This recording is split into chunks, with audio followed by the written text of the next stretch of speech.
I'm Davey Wavey, creator of Himeros.tv, and today I'm joined by sex coach Finn Deerhart and my best friend Matthew Thomas, and we are talking about gay sex, and in particular, vulnerability.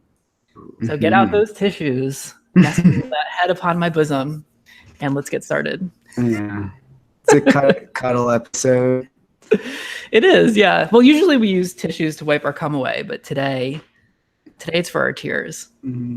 Or, I mean, we could just eat it too. I mean, I'm just saying. Oh my God, plot twist. Plot twist.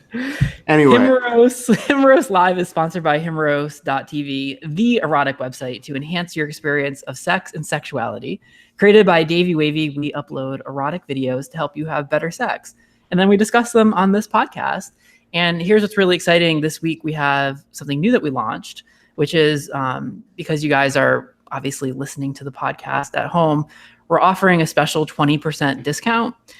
You need to go to himeros.tv/pod.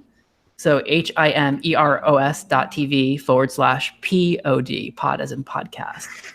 And we don't do discounts often. So this is actually big and exciting news. And it means you can get a membership for as little as 40 cents per day. So it's a big fucking deal. And you can do it because it supports gay sexuality that's being expressed in authentic ways, or you can do it because the world needs more gay sex. You can do it because it's going to give you the best gay sex of your life. It's himeros.tv/pod. How are you guys? I'm great. How are you? Do you rehearse those? I don't, obviously. I feel like I think they're so together. Oh, I feel like I really struggle through it. Yeah. No, it didn't feel like you were winging it at all. No. Okay, I was pulling out my credit card again. Oh, good. Yeah, just get a second membership. We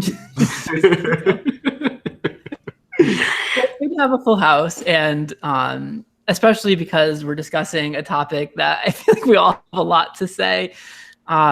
It is vulnerability. It is Vulnerability Week.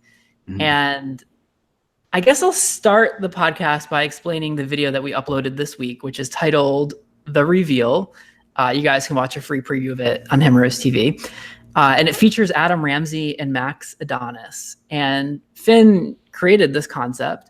And I would say that it models a hot like sex game that you guys can play at home.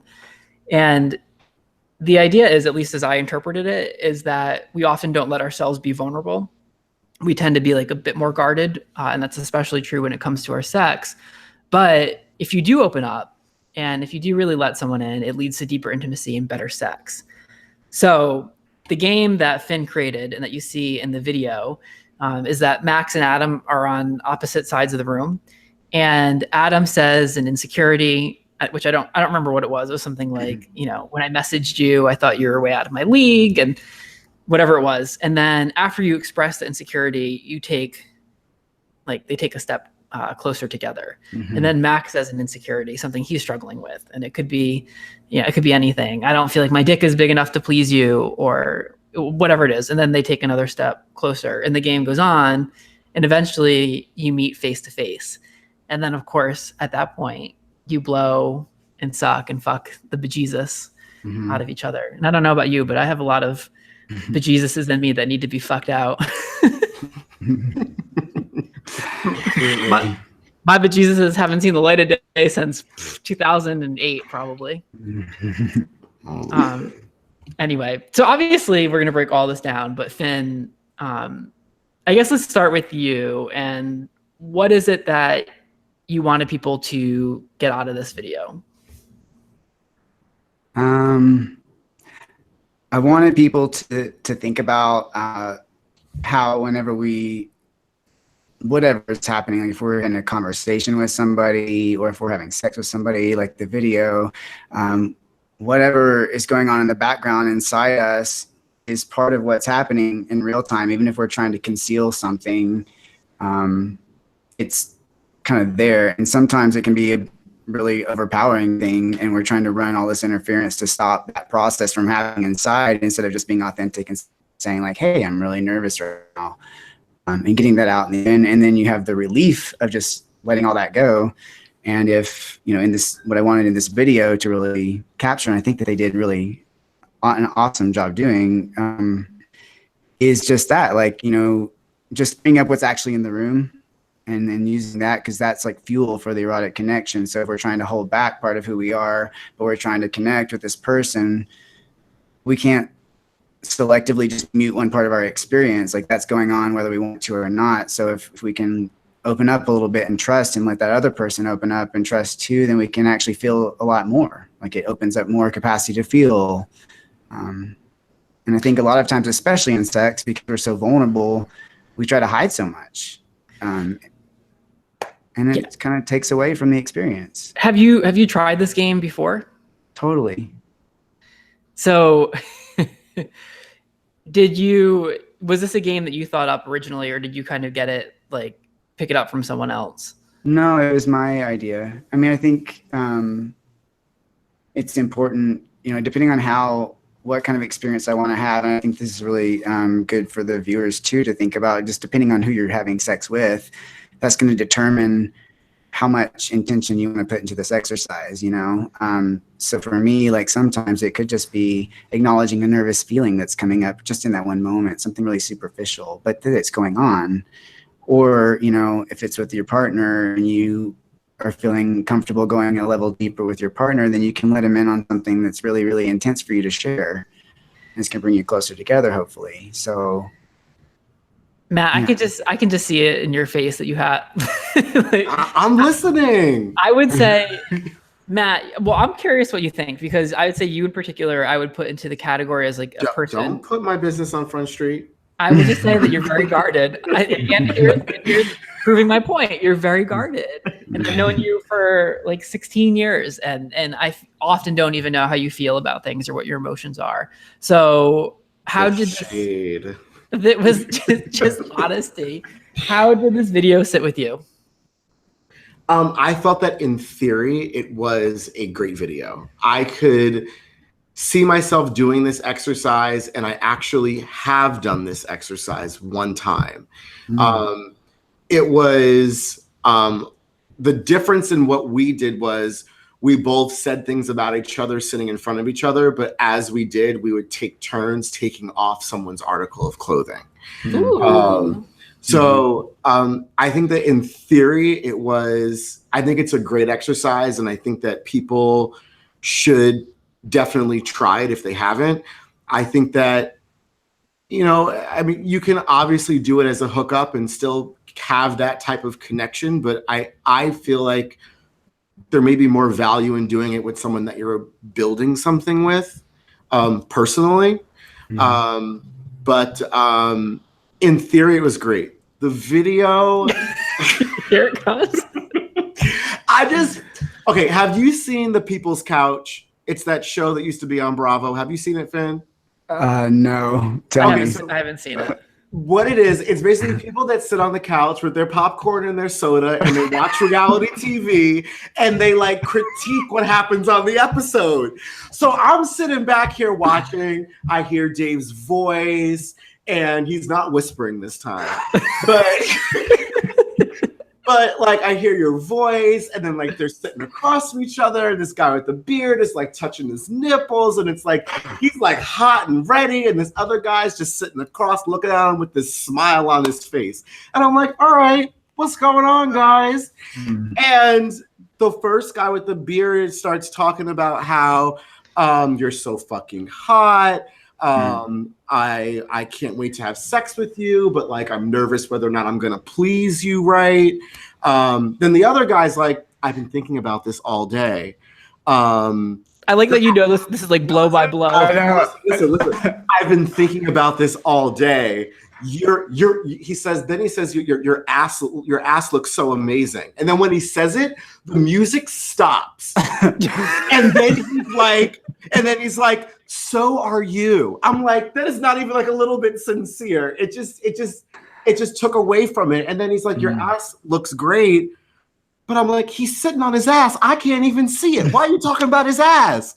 Like, it was just, I had to watch it a couple of times. But in theory, I liked it. But just, I guess the dialogue back and forth leading up to it, it just didn't work for me. And then when the guy was like, I'm shocked that you found me attractive. Bitch, he's sitting across from you naked. What you mean? Of course he thinks you're attractive. Is he going to get up and walk out the room now? No. I think he was saying he meant that he thought it originally. Like, I was surprised that you like responded to me kind of thing. Let me tell you something. I got the receipts on this one. He said, I'm shocked you find me attractive. So I'm like, his dick is out. He's naked. He's just sitting there. What you mean? He could still be shocked though. Like, he could still be shocked. I mean, at this point, there's nothing left to be shocked about. I just love that this is evoking so much emotion in you, though. I was just wow. But I had to watch it. I watched it more than once. And it's like, in theory, I get it. And I think it's great. And it's definitely something that everyone on some level should definitely incorporate into their repertoire of sex. But the video itself, man, I caught myself laughing one too many times. It's so funny that you say that though, because like when I watch this video, it's like one of my favorite videos because it completely reads as very authentic. And I remember when the director sent it over, I was like floored, and he was like, I know, it's amazing. Like, the guys had such great chemistry. This wouldn't have worked with most models. And when we recorded this in Provincetown, after it was done, Max, the model on the right, was so like moved and touched by the video that he started crying, and he really needed to like process the moment and what he went through. So I was like, I'm like all in. It's just so funny though that like, well, so when you did this exercise, like, what types of things were you sharing? Well, Stas was going to say to what Matt was saying is that part of that you're picking up is that, they're sharing something that's, maybe real for them, but they're also models, and, there's an element of it that, these two guys they're not boyfriends, or they're not like regular fuckboys necessarily, but in real time, there would be so much more to share. So what I would share would be like, I just feel like really vulnerable right now, the way you're looking at me, or, I mean, there's been times where I'm like getting like fucked, and like suddenly it's just like this feeling of really intense vulnerability, like, oh my God, he sees me and I feel scared, like I want to shut down. But if I start like running that little racket in my head, then I like lose my boner, and I'm obsessing about, whatever. But if I just say it, and then he's like, oh, well, okay, and it dissolves the moment, we feel fine and we go on. I mean, I've had moments like that recently, even where I'm like in my head, and then like 10 minutes later, because I was able to shift around about it and talk about it, then I'm right back in a really powerful connection again, And that's something that, if they did a really awesome job, I think, showing real connection. Like sometimes I would like in their eye contact with each other, I just felt really moved emotionally, and just the way that they were interacting with each other. So much more than I, have seen in my own self in a hookup, so I might be enjoying the experience on the surface and being like, God, this is really good. But then I'm like in an emotional kind of way, kind of bored, What, so, Matt, when you did this exercise, like with the kind of removing clothes version of it, what sort of stuff did you talk about? Well, it's funny because I think in a couple of these videos, we've talked about like the importance of confidence with someone. And I saw it as an opportunity where you can be vulnerable, and it's not about the confidence. You can be honest with the person that you're with. So it was kind of mixed. I took an opportunity to talk about some of the things that I wanted to do to them. I talked about the way that they made me feel, but I also talked about some of my own insecurities about being with them and how I felt. And I guess what was so great about the experience was it opened the door to more dialogue about things that we otherwise would have had a really hard time talking about. So we had an intention of actually doing this because I saw it somewhere. I forget where I saw it or how I heard about it, but I had said, we should just try this. And he was all for it. And it brought us a lot closer. So you mentioned that like some of these things are hard to talk about. Why do you think it's so hard for us to make ourselves vulnerable or to like talk about our insecurities? Like what? Because you don't know what someone's reaction is going to be. Mm-hmm. You don't know if they're going to look at you as being stupid. You don't know if they're really going to try to listen to understand. You don't know if they're going to be supportive. You don't know if they're going to look at you differently. There's so many reasons why it's hard to open up.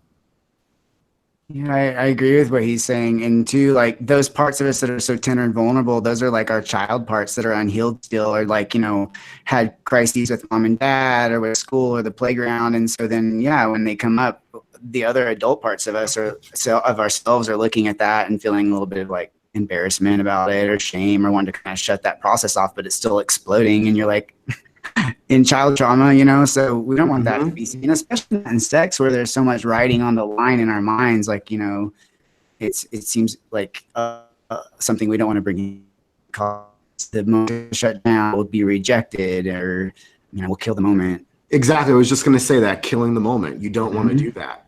I think it's also impossible to have like this conversation about vulnerability without talking about masculinity. And like that, I think as men in particular, like we're taught to hide our feelings. And like I did a blog post about this, and it's like, what words do you associate with being a man? It's words like strength and power and courage and aggressiveness and bravery. Like vulnerability, I think for a lot of people feels like the opposite of those things. Like if we're taught to be strong, then showing ourselves as vulnerable is not that. Is I think that's kind of like the programming that we get. So like, I don't know, like when was the last time that you cried, or like the last time that you cried as a man in front of another person? Like mine was actually this week. Challenging.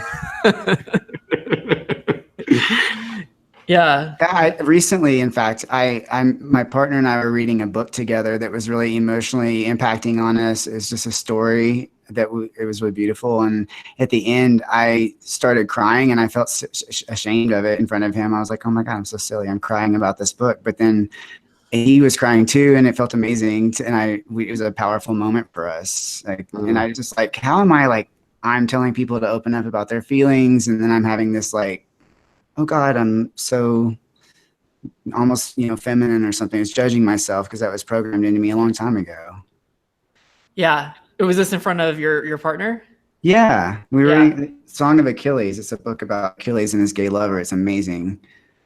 I cried on, I don't know, like Saturday or Sunday. I was on a date, and I had been cleaning out my basement, and I found a love letter that my grandfather wrote to my grandmother.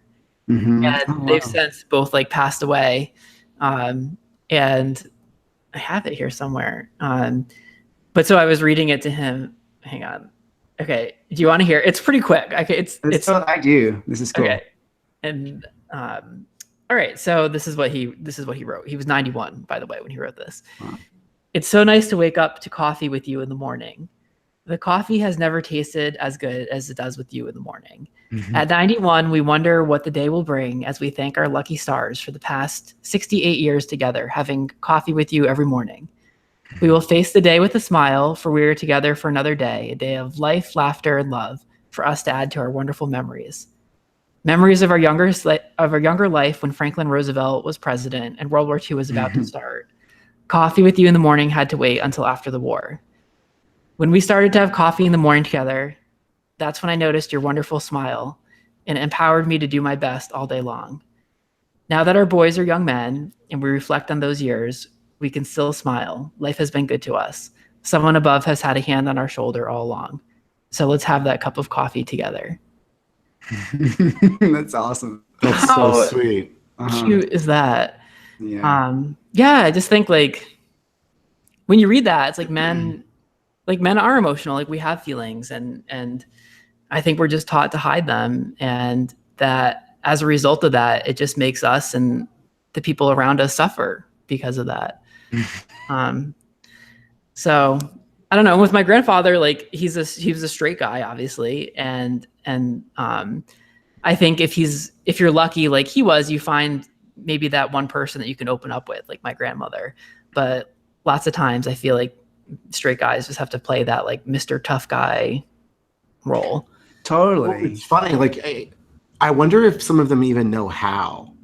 You know, even if they wanted to, do they know how to do it? I was in Colorado for my brother's bachelor party this weekend, and it was 11 of us, and everyone was straight except for myself. And to look at how they communicated with one another, like there was at one point, one of them kind of tried to open up about the fact that, you know, he liked a little bit of pain in the bedroom, but he opened up about it in a way where it's like, isn't this kind of cool? But he didn't want to admit that he was into it because he just wanted to test the room and see what the reaction was going to be. And then over time, someone called him out and it finally came out, you know. And then there was one guy that was nervous to talk about how he's kind of submissive. They didn't know how to say it. They didn't know how to be honest with one another. So even beyond having this insecurity, I think that sometimes we don't even know how to express it if we wanted to. We're just not, you know? Totally. Yeah, like they don't feel like they have permission or the words to do it. So what do they fill their conversation with? Like, is it just all superficial? Like, I mean, one-liners from movies, video games, or cars. Like say, like tell stories that kind of have the tone of what you're trying to get across. Yeah, well, in terms of that, yeah, they do. It was funny watching them kind of like allude to things, and there were so many times where I just wanted to jump in and say, "Is this what you're trying to say?" But but I'm like, you know, you don't want to call somebody out because you see like they're trying to sort of find their way, and they don't know how. But I talked to my brother about it afterwards because, you know, he was just like, Taylor, here's some of the things I noticed. And he was like, yeah, he's like, you got to remember, like, this whole group, like, everyone's just like fun and tells jokes and hangs out. Like, they don't always know that they can talk to each other about just deeper things that are going on in their lives. And my brother was like, if any one of them said anything to me, I'd hear them out. Like, I wouldn't treat them differently, but people don't know that it's okay. And I bet that in a lot of instances where they do open up to another straight guy, like it might not be received in the way that they want. Like the person could make fun of them because of it, or even worse, they could run back and tell somebody else. I think that as gay guys, we have a little bit more flexibility. This is one of those instances where I'm like, I'm glad I'm gay, because I think there's like a different set of rules around what's expected for gay men. And I think that like we have a little bit more freedom to embody some of the characteristics that might otherwise be considered feminine. Like if I cry or if I get emotional, like especially as a gay, like flamboyant guy, people are like, I don't know, they just give me a free pass. And I think that one of the gifts that we have as gay men is that we get to demonstrate a different model of being a man, like what that can be to the world. And I think it's a model where you can kind of move between the feminine and masculine more freely. And I think it's a model that the world probably really needs. Totally. Well, I'm sorry, go on. Go ahead. No, you. No.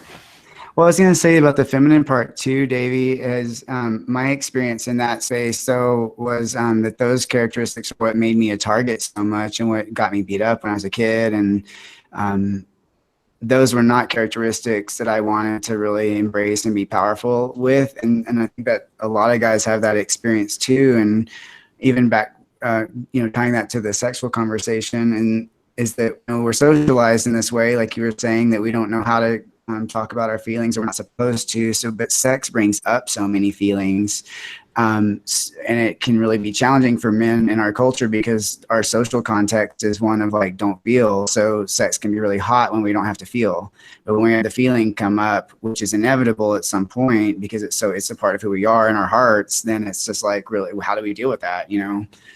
So I feel like the healed version for me is modeling, feel your feelings, because that's part of the sex, and that's part of like just becoming whole again and kind of reclaiming what I was missing as a kid. What were you going to say, Matt? I was going to say, I think that there's a tug of war still in gay culture. I think that amongst each other, we can be more of ourselves, or be, I guess, more feminine, or cry, or whatever it is. And we don't necessarily judge each other, but we can't be ourselves. Like me in corporate America, the industry that I'm in, I work in more or less a boys club. I can't be that person at work. I am going to be treated differently. But then, like I said, we can be more of ourselves amongst other gays, but we're still going to be judged, because there's still that idea of what it is to be quote unquote masculine. And it's like, well, okay, yeah, like he happens to be cute and he can be himself, but I still wouldn't sleep with him because I like the mask type. So we still have that problem. Totally. Yeah. I think because I'm more flamboyant, like it's easier for me to do that. There's a different expectation around what I'm bringing to the table than someone who's a little bit more masculine, shall we say. Another thing that came up for me though with this and being vulnerable is like, I haven't done this exercise. And I think I'll try it. One of the things that scares me is like, if you're really going to talk about your insecurities with someone, then you're trusting, like if you're showing someone your soft spots, like you're trusting that they're not going to use that against you. And when a relationship is going well and great and you're feeling it, like that's awesome. But like sometimes relationships can, I mean, I guess if someone ends up using what you share against you, then that's a good indication that you shouldn't be with them. But I can just imagine saying something like if you're insecure that your dick isn't big enough, and then they start to make commentary or like tease you about that later on in the relationship, like they're going to know where to hit you and make it hurt. Do you know what I mean? Yeah, I totally agree with that. But it's like, you know, if they do that, I don't think I'd want to be with somebody that did that to me. And then also the truth that, like, you know, whatever insecurity I have inside, all that energy that it takes to protect that is, you know, energy that I could be using in my relationship. And I'm not really fooling anybody necessarily about, you know, I think we were talking earlier, like by revealing something, I lose the protection and the safety of like not being seen, but I'm wanting to be seen, you know? So if I don't let that in or let him in, I'm also feeling isolated, you know, and bearing that alone and not getting to air that out. Yeah. And just knowing when it's safe to do that, you know, building trust and being kind to yourself, and it being okay to take as long as it needs to for you to like open up about something. So Finn, like given like what Matt said about being afraid that if you're vulnerable, it's going to kill the moment, or given that it is so difficult for men to be vulnerable, and given that it is a risk to take to be vulnerable, why is it so important for us to do that? Why is it important for us to be vulnerable with the people we love?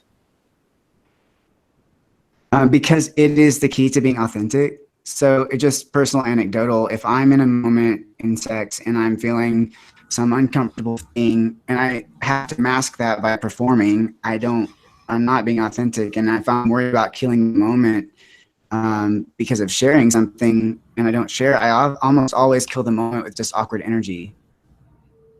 You know, it's not like I can really like hide what's going on. So I think it's just important because it allows us to be authentic, and that again is going to really charge us up. And it does. Like whenever I do that and it gets received, then the energy is back and I'm back in the moment again. Because hot sex is present. You're not like, you know, the hottest sex is present sex, I think. So yeah. Well, I hope this exercise does inspire guys to play with vulnerability a little bit more.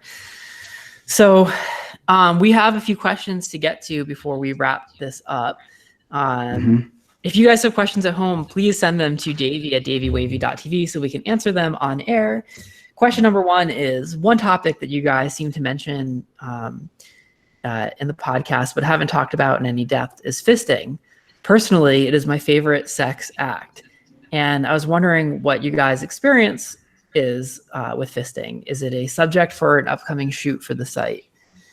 And he goes on to say, I think it might be a good video because for many, it is a very, to use Finn's term, spiritual experience. Finn, shout out to Finn.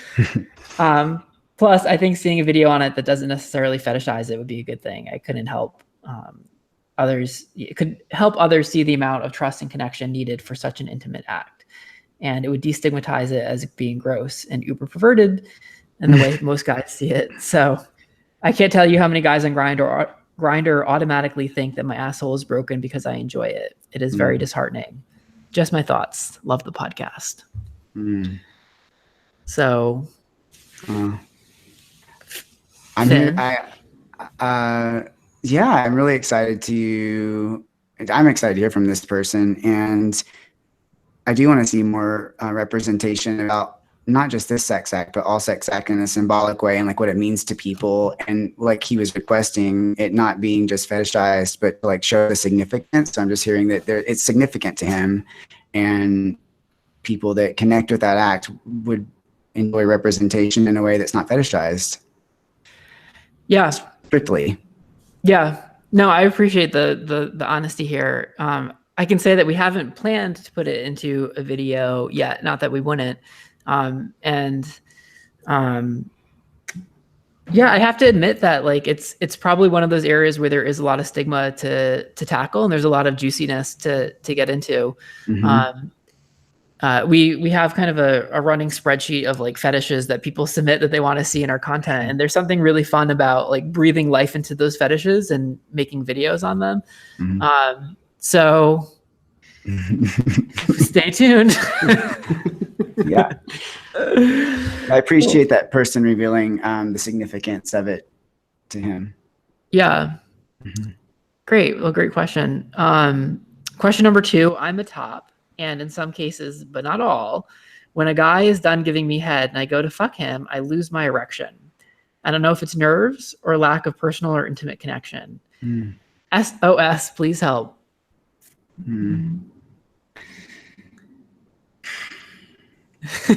Well, I mean, it could be kind of complex, you know. It sounds like there could be some hang up there that he has that he might want to explore around it. And if it's a recurring theme, I would say, because I've had these situations in my own self with different sex acts, and there's like always there's a reoccurring situation that happens, and it took me just kind of slowing down on it and not having pressure on myself about it, but just be like, okay, I don't really like this, but what does this mean for me? And just sitting with it till I could figure out more pieces to the puzzle. Yeah, because it doesn't sound like it's an isolated incident, like it's something that happens again and again. Well, I also think like if for a lot of gay men, the currency of sex is getting fucked. And so a lot of people think of everything as a build up to this big climactic moment where the sex happens. Right. And if you take that pressure away and like, okay, maybe you'll fuck, maybe you won't. There's so many ways that you can connect with this person. If you take some of that pressure away, I suspect that it would actually, if you're not thinking about it and not stressing about it and feeling anxiety around it, you're probably more likely to maintain that erection. And if you do end up fucking, then awesome. And it could be even fun to like, as an experiment, say, hey, I'm taking fucking off the table. Like, let's try to do other things and see what happens. Yeah, totally. In fact, to that point, I feel I've done that before, and that's what happened anyway. after I took it off the table. Yeah. Cool. All right. So go ahead, Matt. No, I was just going to say that I feel like if he knows that it keeps happening, he's probably already thinking about it anyway and thinking it's going to happen. Yeah. So if anything, to your point, reset. And if it happens, it's not the end. Make out, eat his ass, do something. You can come back to having sex. Like if you're not hard in that moment for whatever the reason is, doesn't mean your hard on isn't going to come back. It's not the end of things. That's all. Totally. Question number 3. As a bottom, my hole is too tight and it's hard to get dick in there without poppers. You know, I have to say that we did actually I'm posting it tomorrow, a video, and it's like tips from people on my Facebook page about being a better bottom. And there's like 700,000 people on my Facebook page, and a great number of them responded to this post. And I would say about half of them said do poppers. And I've never done poppers. And I was also a little hesitant to put it into the video because I think from like a medical perspective, like I'm not really sure what it really entails other than that it might kill brain cells and I don't have much of those to spare. So, so I kind of sidestepped that, but, I dated someone that felt like they had this problem. Like he went to the doctor and was like, is there something wrong with me? Like, is this, it hurts. It's way too hard.